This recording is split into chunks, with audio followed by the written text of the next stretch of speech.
Welcome to the Ice Guys, presented by the Hockey Podcast Network. It is Wednesday, June 9th. Ian Cameron and Jimmy Murphy alongside today, ready to break down the Wednesday card, which is just one game, but it's one really good game. It's one really big game. Game 6 between the Boston Bruins and the New York Islanders. East Division Final, second round series. We are very much looking forward to this, with the Bruins backs against the wall, facing elimination, trailing this series 3-2. We will break it down in full in just a few moments. It's the only game on the slate tonight. We do want to remind you, we've got our next Ice Guys Betcast coming up Thursday night. The time is made official now. It will be starting at 9:00 p.m. Eastern time Thursday night, which is the game time for Game 6 between the Vegas Golden Knights and the Colorado Avalanche. We will be on the air during that game, and I'm excited about it because it's been, I think, probably the best series of the second round. The Avalanche and the Golden, although Islanders Bruins is right there with it, in my opinion. But to me, this is definitely a game I'm excited about. The series has completely flipped, and we will get to that in just a second when we recap last night's games.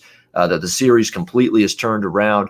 Colorado facing elimination. The environment will be electric at T-Mobile Arena, with the Golden Knights returning home with the chance to wrap up that series. So Game 6, Golden Knights, Avs, Betcast, Thursday night, courtesy of the Ice Guys, 9:00 p.m. Eastern time. DM me, DM the Ice Guys Twitter account if you want to be part of the show and be on the stream with us during the Betcast. We will make sure we find a spot for you. So looking forward to it. And as always, we'll watch the game. We'll chat about the game. We'll be live betting the game throughout. Get your favorite adult beverages ready for Thursday night as well. The Betcasts have been fun. We're looking forward to another exciting and fun Betcast Thursday night during Game 6 between the Colorado Avalanche and the Vegas Golden Knights. So join us for that. Let's go to last night's action first. We'll briefly start with Tampa Bay. There's not really much I need to say more than I've already said in this series. Carolina was just second best and just a little step behind Tampa Bay the whole way in this series. And the Tampa Bay Lightning just got outstanding goaltending once again from Vasilevsky. It seems like when he gives up 4 goals or has that uncharacteristic subpar game or not quite that regular performance you get from Vasilevsky, he bounces back. He did that. Of course, who else but Braden Point to get things going for the Lightning last night, scoring the first goal. Incredible deep move to the backhand roof job on Alex Nedeljkovic to make it 1-0. And Carolina pressed. They had chances, but they just couldn't find the way to beat Andrei Vasilevsky and that Lightning blue line. You're seeing Sergachev, Hedman, and company just diving around the ice, blocking a ton of shots. You think about how good things are going for Montreal right now. Could you imagine how things could be going for them right now if they didn't trade Sergachev for Drouin a few years ago? Oh my gosh! You talk about the blue line. I know. I don't want to rain on their parade because they got a really good team playing well as it is. But you put Sergachev on that blue line now with what Montreal's got. Like instead of Petrie's out for a while, that actually could be. Yeah, I mean they're going to need that type of guy, but that was a tough one. No question. Tough trade. But today's not the day to pile on Bergevin, who we got to talk about the good stuff he did with how Montreal's playing right now. But nevertheless, Sergachev's been great for Tampa Bay. And the Lightning, terrific series. To beat a quality team like Carolina in 5 games and end the series in Raleigh, where the Hurricanes had an incredible home record this year. Very, very impressive. And look, I don't care who it is in the next round, the Islanders or the Bruins, you're going to have a hard time trying to beat this Tampa Bay Lightning group right now. It's going to be extremely difficult for whoever gets out of the East Division to face them in the one of the 2 semifinals. But great job by the Lightning. What can you say? Point excellent. Kucherov, Stamkos got better as the series progressed. Too much depth. Palat, Tyler Johnson chipping in goals. Killorn. I mean, they just have an endless array of forwards that can be difference makers for them. They didn't even get much from Coleman in this series offensively, and still it didn't matter. Everybody else chipped in. The defense outstanding. Vasilevsky great. Carolina is going to be a good team for a long time, but they just ran up against a Tampa Bay squad, defending champs that could not be denied. And I give the Lightning credit for being as dominant, being as fired up to try to win again. Sometimes you get complacent, satisfied after you win a Stanley Cup. Not this group. I think they really want to repeat, and because they know it's difficult to do it. They feel they've got the team to do it. And at this point, I wouldn't put it past them to repeat. They're certainly as good as any team, a chance to win it all and win that cup this year when the cup gets awarded next month. Jimmy, what's your thoughts on Tampa Bay wrapping it up against Carolina last night? Well, I mean, I think I've said this before. I just don't think Carolina is built for the playoffs. You know, they're just one of these types of teams that, they're like kind of like Toronto, and they're gonna be great in a regular season. They've got a ton of skill. I'm not denying that. You know, they've got a great coach, but by the way, they might not have any more. Just going to throw that out there. He's not signed yet, and that to me is not a good sign. I mean, he should have been locked up by now. He said he wanted to stay. The Canes said he wanted him there. So something's come up to make this not happen yet. But that's a whole nother topic for another day. But they're just not there yet. You know, like you said, you put it perfect. They're a step behind. But I think it was more that they were a hit behind, plenty of them behind, actually, compared to the physicality that Tampa Bay gave them. And that's the deal. And then, you know, what can you say about Vasilevsky right now? I mean, I think, you know, he's the best. I don't know. I mean, I guess you could say Carey Price at this moment, but I mean, it's like him and Price are 1-2 best goalies on the planet right now. I mean, it's unreal the way they're playing in this playoff. And of course, Vasilevsky did it last year too. So look, I think it's interesting to me. And we hear a lot of people out there, you know, my colleagues in the media, handicappers, fans, you know, everybody's just already handing the cup to either Vegas or Colorado. And I'm like, what about Tampa Bay? Why is everybody forgetting that they're the defending champs for a reason? And they basically have walked through the playoffs so far. So they're unscathed. They're fully healthy. They haven't taken the physical beating that Vegas or Colorado have, or that the Islanders or the Bruins have in the second round.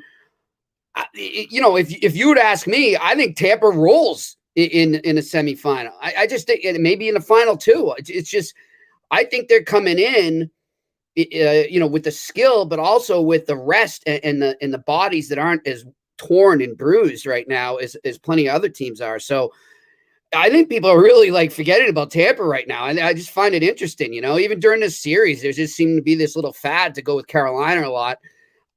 Tampa Bay are the champs for a reason, and that's why they're going where they're going. Yeah, and they totally have earned it to this point. Like, they took away two pretty popular sides, and Florida and Carolina, you know, the hot new kids on the block, so to speak. To keep my 80s references, they got the new kids on the block stepping up against Tampa Bay the first two rounds, and Tampa Bay got the right stuff. Yeah, exactly. And go Simple Minds on them. Don't you forget about me. Don't you forget about the Tampa Bay Lightning. And that's basically what they're saying right now. Vegas, Colorado, even Boston's getting a lot of talk the last month or two. How about that Tampa Bay Lightning team? They showed everybody why they've got it in them to repeat. They do. I'm convinced they can. Doesn't mean they will, but they absolutely can. And you're right. They're going to be fresh as a daisy going into that semifinal, because now they're going to get some rest. They haven't been pushed to the physical limit like other teams in these playoffs have. And it's going to benefit them going into that series as they await the Bruins or the Islanders. Yeah, and one other thing I'll say. Well, first off, I saw Turnsy's back in the chat room there. Welcome back, Turnsy. I hope you're feeling better. You know, I think the other thing too, people are looking at, and it was a great strategy, and the whole league is pissed at Tampa right now, saying they circumvented the cap with what they did with Kucherov and Stamkos. Well, what they did is legal under the cap, under the CBA right now. If other GMs don't like it, the next time you go down to a meeting, vote against it. You know, don't sit here and just take shots in the meeting and then do nothing about it. It's your fault. You got no one to blame except yourselves that you weren't smart enough to do what Julien Brisebois did. And it was brilliant, because, I mean, getting those guys right before the playoffs was like getting 2 trade deadline acquisitions right before the playoffs. It's unreal the way he managed that. And I think that's a major difference right now, is where Kucherov and Stamkos are compared to a lot of other superstars. Exactly. He just got everybody to take a little bit less, got everybody fitted in nicely under the cap, and look what you got. Yeah, but I'm talking about putting them on long-term injury reserve. Because I'm guaranteeing you, those guys were healthy enough to play at some point, and he kept them there just to, you know, get that extra space, be able to take care of other situations. And then once you get, you know, the cushion and the caps out. The LTIR. Yep. So, and then you get to the playoffs, the cap doesn't matter anymore. And now you've got these guys on your roster again. It was a brilliant move. And I just laugh at all these other GMs. Hey, you didn't do it. That's your fault. That's the end of it. He took advantage of it. It was an available. Like Lou Lamoriello used to do. Yeah. Yeah, it was an available pathway for Julien Brisebois to get all his ducks in a row for the roster for this playoff run. He used that to his advantage because he could, and he did. I see why. Why would people have a problem with that? If it's available for that to be done, he did it. Kudos to him. You give him props. You say, well done. And now all of a sudden, look what you got on your hands. A very loaded for bear Tampa Bay team that looks like they are just laser focused right now. Yeah, I wouldn't want to play him right now. As Stanley Cup champions. No, not indeed. So good luck, Bruins or Islanders, whoever advances. Speaking of advancing, the Vegas Golden Knights took one gigantic step forward toward advancing to the semifinals, winning Game 5, becoming the first road team in the series to win a game. And if you're the Colorado Avalanche, you're going to have nightmares. You're going to have absolute nightmares losing this game. You had your game back in the first 40 minutes. You were looking like Colorado in Game 1 and early in Game 2 again, pressuring Vegas, not letting Vegas have the puck much. And look, unlike the last 2 or 3 games, Colorado was finding room. They were finding time. They were finding space to make plays with the puck. They were dangerous throughout in the offensive zone. They had a 2-0 lead going into the third period. It's looking like things are going to be great. And then a guy that's been a thorough disappointment in this series for Colorado, Andre Burakovsky, who we've expected more offensively from him, turns the puck over, hideous turnover near his own blue line, results right in the first Vegas goal, courtesy of Alex Tuch, 2-1. And right at that moment, I said, this is trouble for Colorado, because they couldn't have played better in the first 2 periods. You just knew Vegas was going to get a push and definitely, a positive momentum vibe from that goal, and really, have a couple of good shifts in a row. And not only do they have a couple of good shifts in a row after the 2-1 goal, Jonathan Marchessault ties it 2-2. And then you're really, really starting to fear for this Colorado team at that point. And got to overtime, and look, just a bit of a bad break with the way the puck bounced. But at the same time, if you're the young defenseman, Ryan Graves, who, look, he's a good defenseman. He's going to be good for a very long time. You got to know who's lurking just behind you, looking to go the other way in a transition opportunity, and that's Mark Stone. And he lost his guy essentially, and gives Mark Stone essentially a one-on-one with Grubauer, and doesn't make a mistake. A perfect shot in the perfect spot, up over the glove, top corner to beat Grubauer, and a stunning reversal in Game 5 last night. A 2-0 Colorado lead going into the third period becomes a 3-2 Vegas overtime win.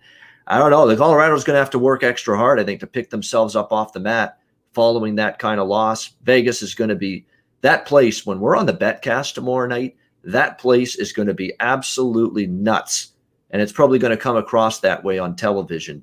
T-Mobile Arena, the noise in that building, with Vegas returning home with a chance to close out the series and take on Montreal in the semifinals. That place is going to be absolutely nuts. It's going to be a nut house tomorrow night at T-Mobile Arena. And to be honest with you, if you ask me in the pit of my gut right now, as much as I've been in love with this Colorado team, I don't have a good feeling for them going into tomorrow night. I think the Vegas Golden Knights could close it out on home ice. I really do. Fleury's been magnificent. He deserves a ton of credit. He held it at 2-0. I think and look, they talked about it, Mark Stone in his interview.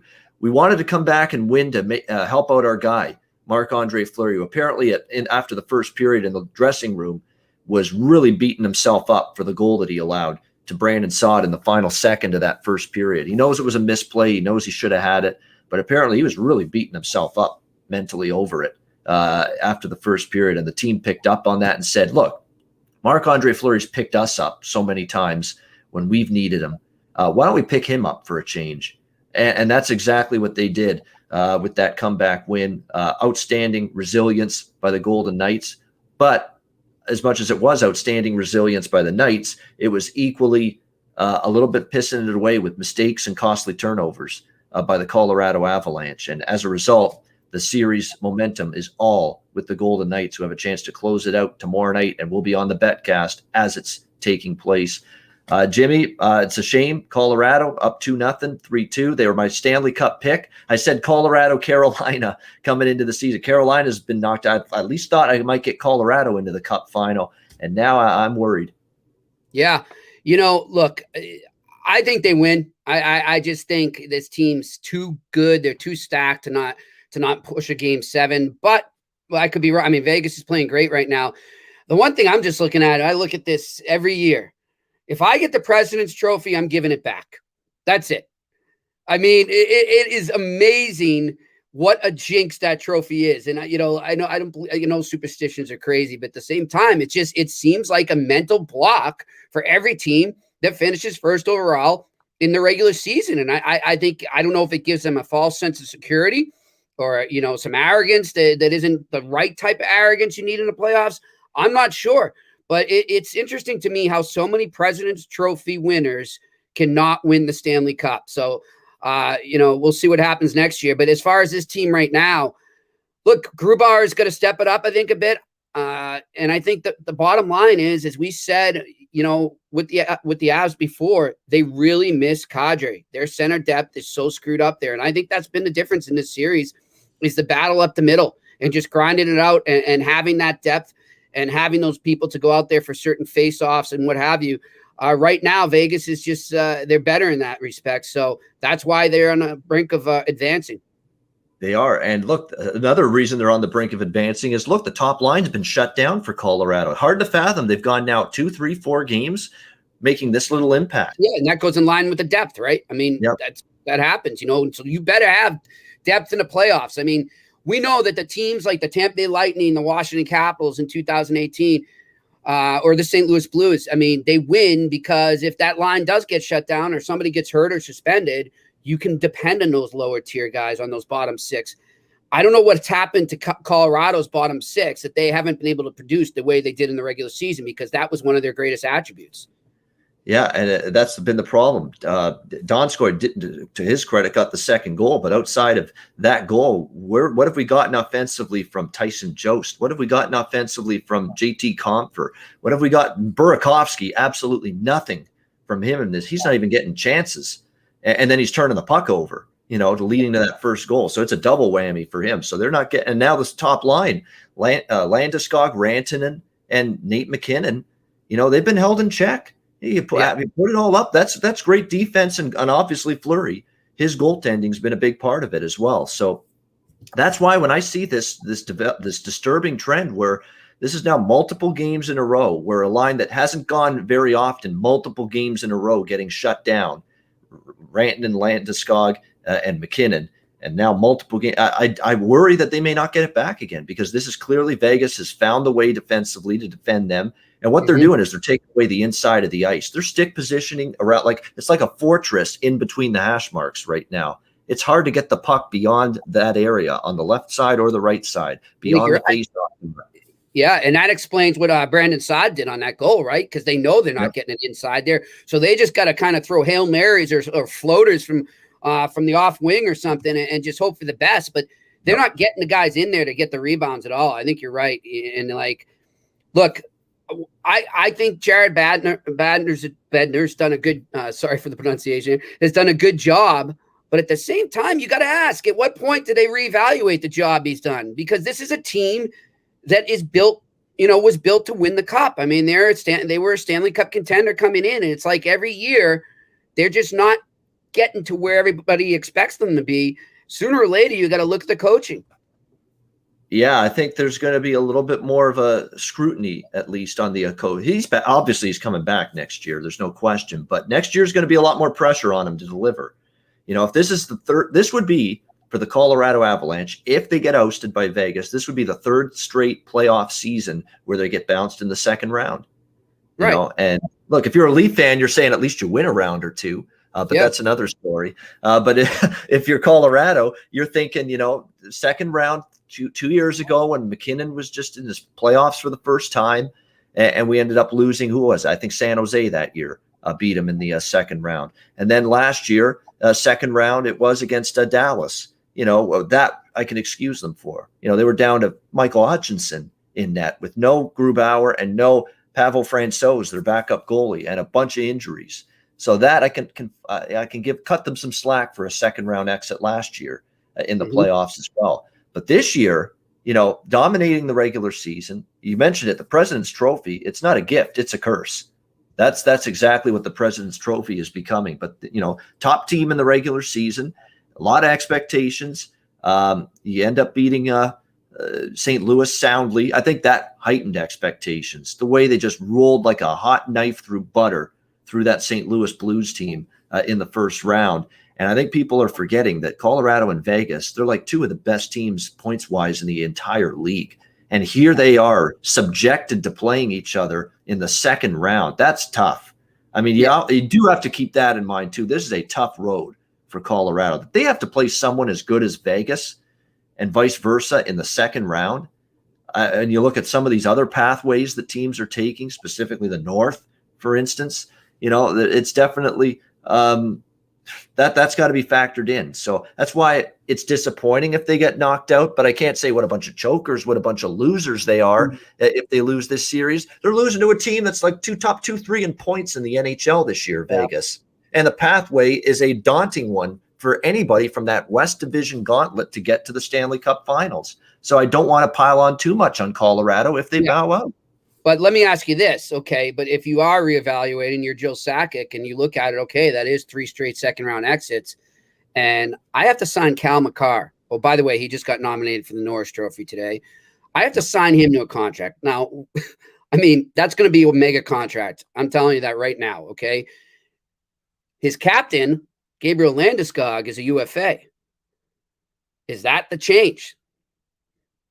I mean, is he back? I think that's a legit question. Is Gabriel Landeskog with the Colorado Avalanche next year if they get bounced right now? If they pull this through and they get to the next round and they finally advance to the conference final, whatever the hell we call it this year, then, yeah, maybe you keep him. But I don't know. You need to send some kind of shockwave through that dressing room when you keep having the same thing happen. I mean, what's the definition of insanity? So let's just look at that. This is a really big game and series for the Colorado Avalanche in the big picture. Yeah, it is. And they're going to have some decisions to make, and it's always more decisions. Yeah, I agree. Yeah. It's not Bednar's fault. I'm just saying there's going to be a lot of reevaluating in this offseason if they lose tomorrow or they lose Game 7. Yeah, exactly, because it's definitely falling short of expectations. And again, the balancing act that you have to do here going into this, if they lose this series, is we got to look at it and say, well, yeah, it's disappointing, but at the same point in time, we're also talking about a gauntlet. You're basically playing a top 3 team in the league this season in Vegas in the second round, and you're going to say our pathway was just. We have to factor that in before we say let's make a ton of changes. Yeah. So that's the balancing act. It's disappointing. I think they should go further, but you're playing one of the top 2-3 teams in the entire league this season right here in this second round. And that's a tough challenge. It's not like you're losing and getting upset by an 8 seed, or something like that. So that's the balancing act here for Colorado. Yeah, I've been guilty, Jimmy, of calling it the conference finals, the third round this year. The Stanley Cup semifinals. That's now training myself today. Yeah. The Stanley Cup semifinals. Why don't we just go for 1 year, go old school and call it the Wales and the Campbell final, you know? Yeah, that would have been nice. I miss those names: the Wales Conference, the Campbell Conference, Adams Division, Patrick Division, the Smythe Division, the Norris Division. Division, yeah. I miss those. Berman used to call the football divisions those hockey division names. Norse. Yeah, he used to do it on Sunday primetime. The Minnesota Vikings and the Green Bay Packers in the Norris Division. Yeah.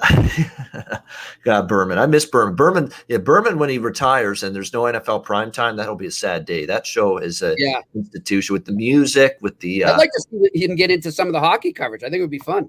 Yeah, it would be. I've got the whole entire music, by the way, soundtrack of NFL primetime, and it's glorious. Listen to all the da da da da da da da da da. Yeah, and then the famous one da da da da da da da da. Oh, that the music is iconic with that show for the last 30 years. But Chris Berman, does a great job. Hopefully we do a great job with our analysis of what is a big Game 6 tonight. Yeah. It's time to talk about it and break it down. Boston Bruins facing elimination, taking on the New York Islanders in Game 6 tonight at Nassau Coliseum. Bruins minus 135 road favorites, which is pretty much close to where they were. Actually, they're a little bit lesser of a price than they were as road favorites in Game 4 when they lost to New York on Saturday night, but still decent road favorites here. minus 135, total 5.5, depending on where you look here. I'm thinking Boston forces a game 7. I think they can do it. Am I guaranteeing it? No. But I think this team's got a good dig down deep game in them, even on the road where, again, we've seen the back and forth in this series. I get it. That was ended by the Islanders. If you see with the way Boston played, though, in game 5, if not for some shady refereeing and shaky officiating and some just brutal meltdowns and breakdowns defensively and a bad penalty kill, all of those things at 5-on-5 even strength, what did we see in game 5? We saw dominance by Boston. We did. I mean, they were all over the New York Islanders. The shots, the high danger chances, the expected goals margin was a whopper at 5-on-5 in that game in favor of Boston over the Islanders. They could have had a better outcome, better result. Unfortunately, that didn't happen. Varlamov was terrific. He was absolutely outstanding in that game the other night. We'll see if he can keep it up here, but he has become a story for the New York Islanders. What's also become a story is the multitude of different players that have stepped up offensively. Beauvillier and Eberle have chipped in. Pajot has chipped in. And more than anything else, Matthew Barzal, who we have been waiting on these whole playoffs to get it cranked up, he has done that. 3 goals in 3 games. And I'm riding him from a goal scorer prop standpoint. Even though I think Boston pulls this out and forces a game 7, I do like I'm riding this Barzal goal scoring streak that he's on. When you're talking about players of his caliber, when you start to get that confidence back, the goals start to flood in. At that point, when you're in a funk and then you break out of it, you could go several games in a row where you make an impact. And I think he's feeling it right now. And it's amazing how your confidence, it goes right to your stick. It goes right to your skates when all of a sudden you get that offensive mojo back. And I think we're seeing that now with Matthew Barzal of the New York Islanders. Tuukka Rask will be in net. There was wonder about whether that would be the case after the getting pulled in game 5. Would they go to the rookie, Jeremy Swayman? They're going with Tuukka Rask. So sink or swim tonight for the Bruins with Tuukka Rask to start game 6 tonight in this one. There's going to be some massive changes to Boston's roster if they lose this series, either tonight or after game 7. This core is going to look a little bit different, possibly a lot different than it does currently. So this is one of those, last ditch efforts. And I said this on Twitter and I'm saying it now. And that's why I think it warrants a bet for me on Boston at minus 135. Win or lose tonight. I know I'm damn convinced of it that you're going to get the absolute best game the Bruins have in them tonight, whatever that is. And look, we know this is hockey. We know this is Stanley Cup playoff hockey, and we know you could play your absolute best game and you can still lose. There's hot goalies. There's posts. There's, all of a sudden one bad call. Some defenseman stumbles at the blue line, gives up a breakaway the other way, and it could lose you a game even though you're controlling the play. We know it can happen. We know this is a sport, unlike a lot of other ones, where you can dominate, control the game, control the flow, and still lose. And that's quite possible. Bruins could control the game just like they did in game 5 and lose tonight. It's very possible, especially with Varlamov playing great hockey in between the pipes right now for the Islanders. But I think Boston will give their absolute best effort, win or lose. That's one factor that has me looking at Boston tonight. And the other one, the penalty situation. You just know Bruce Cassidy, after the vehement comments he made about the officiating in game 5, he is getting a couple extra power play calls to go his way tonight. He's getting some extra whistles. Did you see they changed no the refs? doubt in my mind about that. They changed the refs, Ian. Yeah. They switched it up. The refs that ref the other game 5 were supposed to ref game 6. They're not. They're not. 6. Yeah, it's there's these coaching rants. It has an effect. We said this the other day. People are trying to say, "Oh, it doesn't matter what the coach says. He's just an idiot to complain." No, he's not. It worked. Already we've seen it work. So there you go. You're a good call by you. And that's a dead giveaway. Boston's going to get a much better whistle tonight. I'm not going to say they're going to blatantly call everything on the Islanders, but the Islanders better watch it tonight in terms of their stick position. Don't do high sticks. Don't let your stick get out of control. Be in good position, skate hard, make sure you get body position advantages when you're checking soccer someone. Player. Yeah. Don't embellish like you have been all series. Gosh, wow. They should hold numbers in the stands with 10s on them for the Islanders this series. It's ridiculous. Yeah, well, it's but the bottom line is the Bruins are going to get some calls tonight. I'm convinced of that. It's going to happen. And look, you're right. It's totally different pair of referees tonight.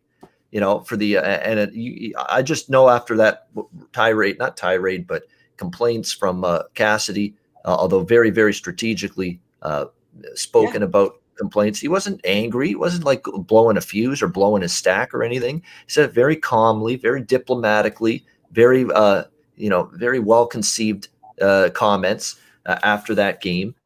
They're going to get some calls tonight. Yes, and I will get and I like how Barry Trotz didn't want to hear any of it. I like the way his response to it is awesome, man. You got to give him credit. He knows how to do this. He's really doing it. Get caught up in that. He just said, you know what? I didn't hear it, but I know we're what are we? One of the least penalized teams in the NHL, which they are. He's right about that. But so I don't know exactly what that's all about, and that's all he said. Yeah.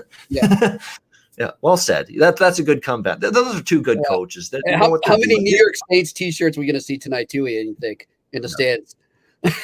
They respect the hell out of each other, both of them. I really do believe that. I think so. And Cassidy, and they're going to have a good chuckle about it. When they do the little handshake after the series, whoever wins and loses, or they talk about it after the season, they're gonna have a little, probably a couple of chuckles over all that's been said the last few games in this series. Although I'm sure Bruce Cassidy deep down still saying, I can't believe he said that about a guy like Bergeron when it's all said and done with everything he's done. But yeah, they'll still have a chuckle about it. Respect Patrice. I love that.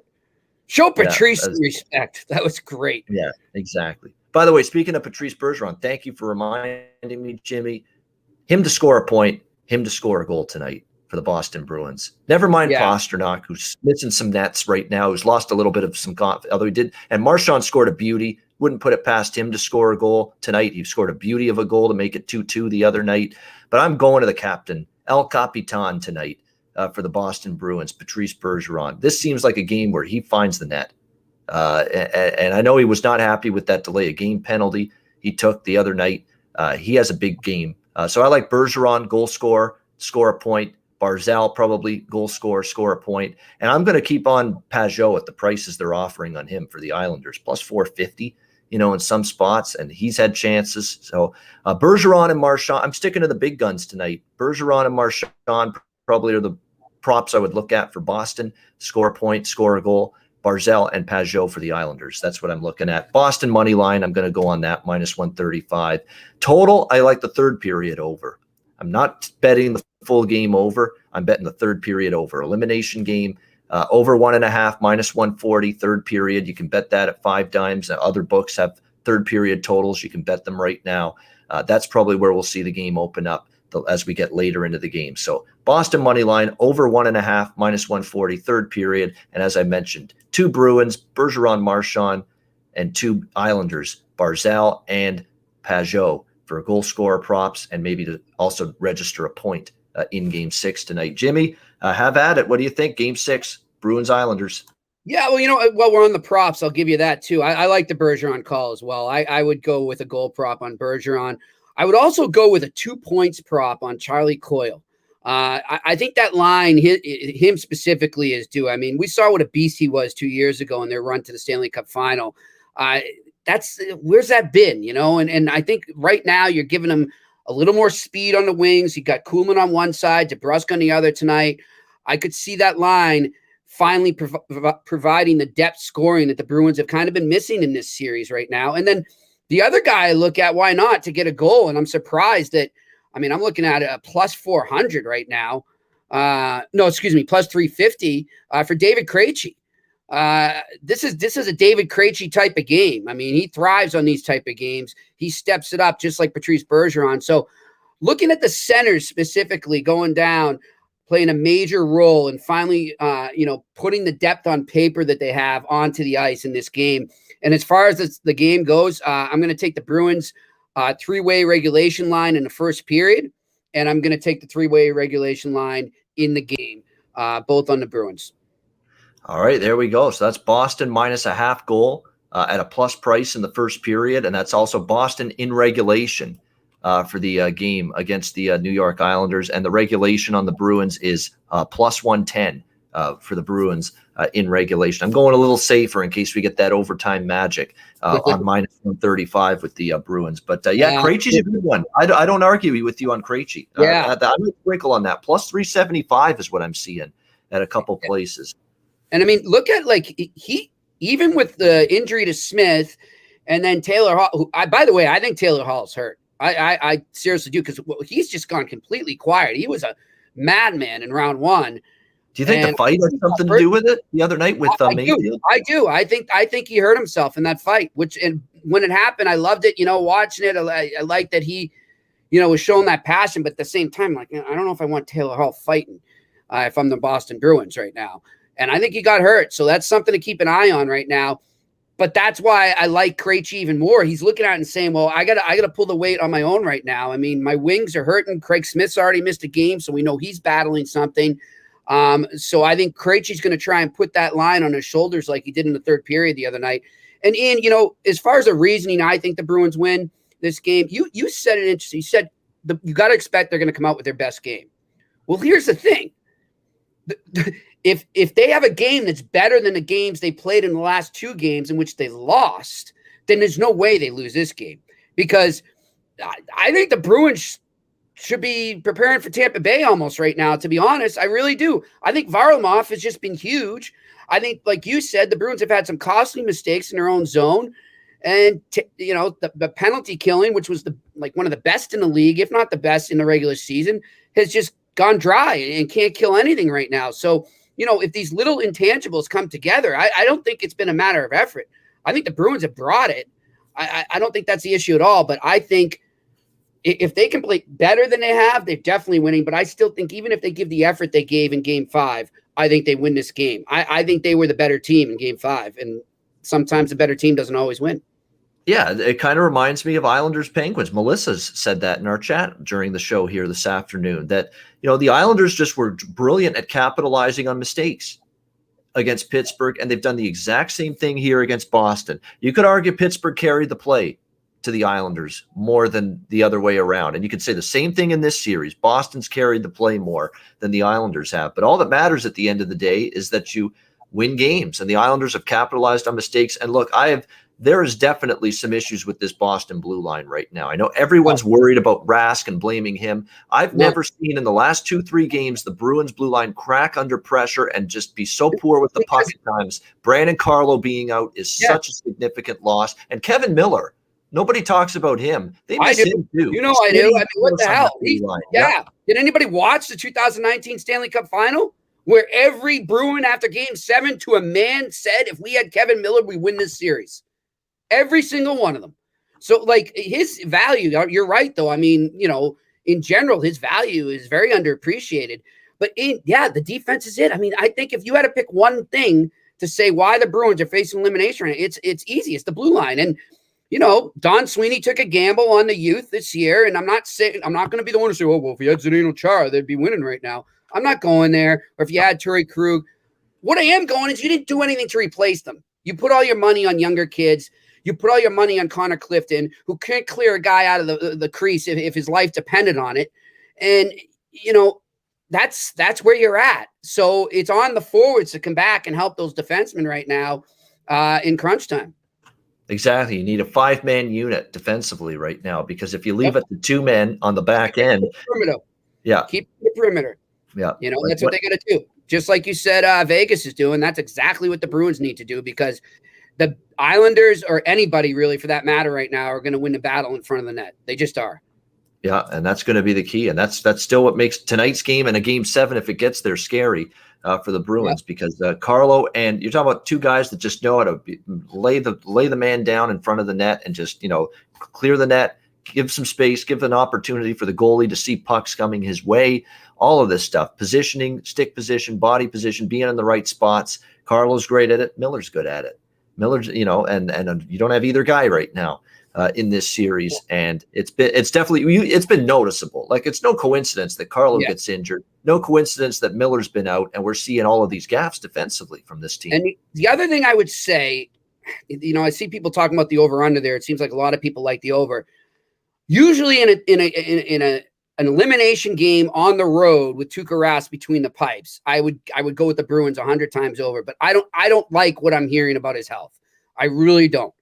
And so I can't say go under in this. I usually would, but considering what we're just talking about with the defense and considering where he might be health-wise, I don't know if I could suggest. I'm not going to touch the over/under, but just to show you how good he's been. I mean, these are his stats in road elimination games in the last few years. 3-1 with a .94, excuse me, 940 save percentage and a 1.56 goals against, 110 saves on 117 shots. So, he's been money. You think back to that game 6 when they went down to St. Louis and they brought it back for game 7, the Stanley Cup final. I mean, he was superb. So he's good in these games, but is he the Tuukka Rask we know right now? I don't know. Yeah, exactly. We have concerns if he's 100% right health-wise, and I guess we'll find out early tonight. And we were also talking earlier before the show started that, it's a short leash tonight, and it has to be. If it's 1-0 Islanders and then this is 2-0, let's say in the first 10 minutes, you might have to make a change right then and there. I mean, that's how short the leash could be, and it could be Swayman time at that point in the game for the Boston Bruins. But that's a lot of ifs. That's a lot of conjecture. That's a lot of, just hypotheticals. I don't usually like dealing in those kind of terms, but you have to think of it in the back of your mind that, if it's a rough start for the Bruins and for Rask, there could be a little bit of an early hook on him in this game tonight. But it's a fascinating game. It's a great one. It's been a good series. I'd love to see game 7, not just because I have a bet on the Bruins here tonight, but it would be great to see at least one game 7 for sure here in the second round. But should be a great game. Bruins Islanders game 6 tonight. Again, I like Bruins money line, third period over. I lean full game over as well, but the overs in Nassau Coliseum haven't been quite the way they've been in Boston. It's been one under and one very lucky push, in the other game in Nassau Coliseum. It should have stayed under. It should have stayed under. It was 2-1, and you had 2 empty net goals for the Islanders to get it to 4-1. So it's been a lower scoring, tighter checking series of games between these two teams in this series here in Nassau Coliseum compared to playing in Boston. So I only lean to the full game over, but I will be on the third period over. It is a mechanical, automatic bet for me in playoff elimination games. The third period over 1.5 minus 140. And like I said, I like the 4 props tonight, 2 on each side. Bergeron, Marchand for the Bruins, Pajot and Barzal for the Islanders. I think I might sprinkle a little bit. When Jimmy mentions a Bruin prop, and I'm obviously going to bet something on it. And Jimmy mentioned David Krejci. I'm going to jump on that as well tonight at plus 375 to score a goal for the Boston Bruins. Great stuff. Looking forward to game 6. We'll get to best bets from this game in just a second. DraftKings, make sure you check them out. Download the app, sign up for an account, and use the promo code THPN. NHL playoffs, NBA playoffs, Major League Baseball daily. We've got NFL football starting in 2 months preseason, so it's right around the corner. A lot of reasons to check out DraftKings. You get weekly specials, weekly incentives, deposit bonuses, bet boosts, and more. So sign up for a DraftKings Sportsbook account, download the app, sign up for an account, and use the promo code THPN. All right, time for best bets, and obviously best bets coming from the one game tonight, Islanders Bruins game 6. Jimmy, what do you got for best bet? Yeah, Ian, I'll go with the Bruins in regulation to win this game. I like a 4-1 score. That's my prediction I'm on record for, so I'll stick with it. And we'll see you at game 7 on Friday. All right, there we go. Boston in regulation, plus 110 for Jimmy Murphy for best bet tonight. I'm not going with a side or total for my best bet. It's just the one game. Let's diversify it. Let's change things up a little bit. Patrice Bergeron to score a goal, plus 175 tonight. I'm going to give you a rare best bet goal scorer prop. This has a game. This is a Patrice Bergeron game written all over it because he is just one of those guys that backs against the wall time. You get the absolute best from Patrice Bergeron, thinking all the way back to when he won game 7 in 2013 against the Leafs many, many years ago in overtime. You get the best of Patrice Bergeron in these big games where the team needs him the most. That's why he's the captain. That's why he's got the C on the front of his jersey. I think he shows you why tonight. I like him to get a point as well, but I'm going to go for the goal scorer prop. Plus 175, Patrice Bergeron of the Boston Bruins, the captain, to score a goal tonight in game 6. that'll be my best bet for this Game 6 between the Bruins and the Islanders. Great stuff. That'll wrap up this edition of the Ice Guys. Thanks to everyone in the chat for tuning in and watching live. A reminder, the Ice Guys is live 7 days a week, Monday to Friday, 2 p.m. Eastern, Saturday, Sunday, noon Eastern. If you can't watch the show live, download the Ice Guys podcast in audio form on all major podcast platforms, Google Podcasts, Apple Podcasts, Spotify, Stitcher, and iHeart. For Jimmy Murphy, I'm Ian Cameron. Have a great Wednesday night. Enjoy Game 6 between the Bruins and the Islanders, and we'll talk to you again tomorrow on Thursday, a BetCast Thursday, for another edition of the Ice Guys presented by the Hockey Podcast Network.